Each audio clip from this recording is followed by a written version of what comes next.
اعوذ باللہ من الشیطان الرجیم بسم اللہ الرحمن الرحیم۔ السلام علیکم معزز سامعین کرام، امید کرتے ہیں کہ آپ سب اپنے پیاروں کے ساتھ بخیر و عافیت خوش اور آباد ہوں گے۔ معزز سامعین کرام، آج کی اس ویڈیو میں آپ کے لیے جو وظیفہ لے کر آئی ہوں وہ ہے پرسکون نیند لانے کا وظیفہ۔ وہ لوگ جن کو رات بھر بے چینی رہتی ہے یا وہ ٹھیک سے سو نہیں پاتے، بار بار آنکھ کھل جاتی ہے یا پھر سرے سے نیند ہی نہیں آتی اور پوری رات بے چینی میں گزرتی ہے، تو آج کا یہ وظیفہ قرآن کی سورہ ہے اور بہترین مجرب عمل ہے۔ بے شک اللہ پاک کے کلام میں ہی ہمارے لیے تمام تر مسائل کا حل موجود ہے۔ حضور پاک صلی اللہ علیہ وآلہ وسلم کا ارشاد پاک ہے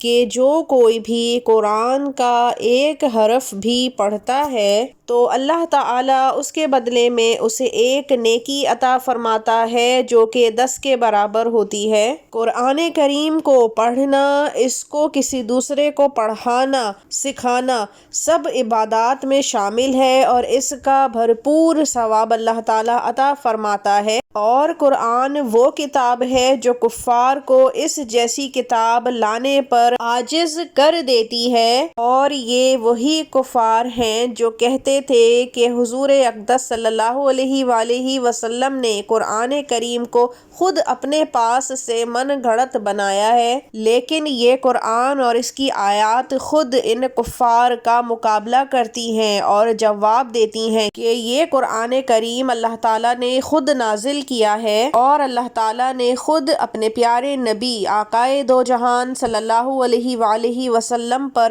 حضرت جبرائیل علیہ السلام کے ذریعے قرآن کریم کو نازل فرمایا۔ اور اللہ پاک خود فرماتا ہے کہ قرآن کریم شفا ہے ان کے لیے جن کو کوئی بھی بیماری لاحق ہو۔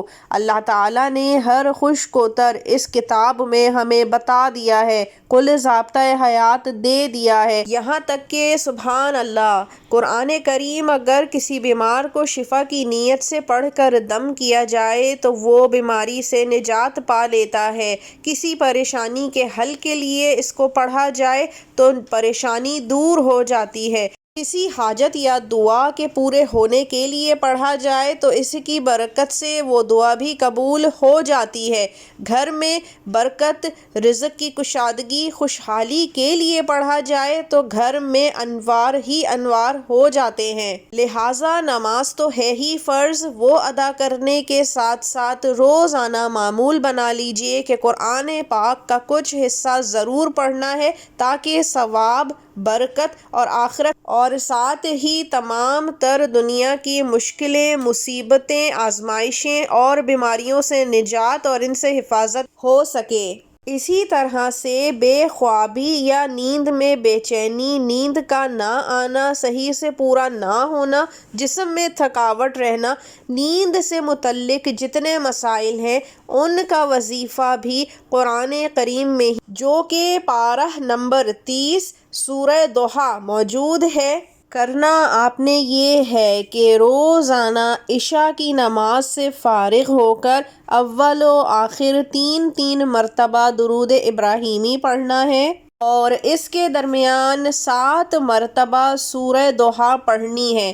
لیکن سورہ ضحیٰ کو پڑھنے کا ایک خاص طریقہ ہے، وہ یہ کہ سورہ ضحیٰ میں 9 دفعہ قاف آتا ہے، آپ نے ہر مرتبہ اس قاف پہ رک کر 9 ہی مرتبہ یا کریمو یا کریمو یا کریمو پڑھنا ہے اور پھر آگے سورت کی آیت پڑھ لینی ہے، اور پھر جب اس میں قاف آئے تو پھر 9 دفعہ یا کریمو یا کریمو یا کریمو پڑھ لینا ہے۔ اس طرح سے یہ سورت آپ نے 7 مرتبہ پڑھ لینی ہے اور پڑھ کر فارغ ہونے کے بعد ہاتھوں پر پھونک مار کے جسم پر دم کر لینا ہے۔ آپ خود دیکھیں گے کہ آپ کی نیند سے متعلق تمام مسائل حل ہو جائیں گے اور بہترین پرسکون نیند آنے لگے گی۔ اگر آپ کے بچے چھوٹے ہیں اور ان کو بھی نیند کے مسائل ہیں تو آپ ان پر بھی پڑھ کر دم کر سکتے ہیں، ان کو بھی اچھی نیند آنے لگے گی۔ مجھے امید ہے کہ آج کا یہ وظیفہ آپ کے لیے بہت فیض کا باعث ہوگا۔ اب مجھے اگلی دفعہ تک کے لیے اجازت دیجیے۔ اللہ حافظ۔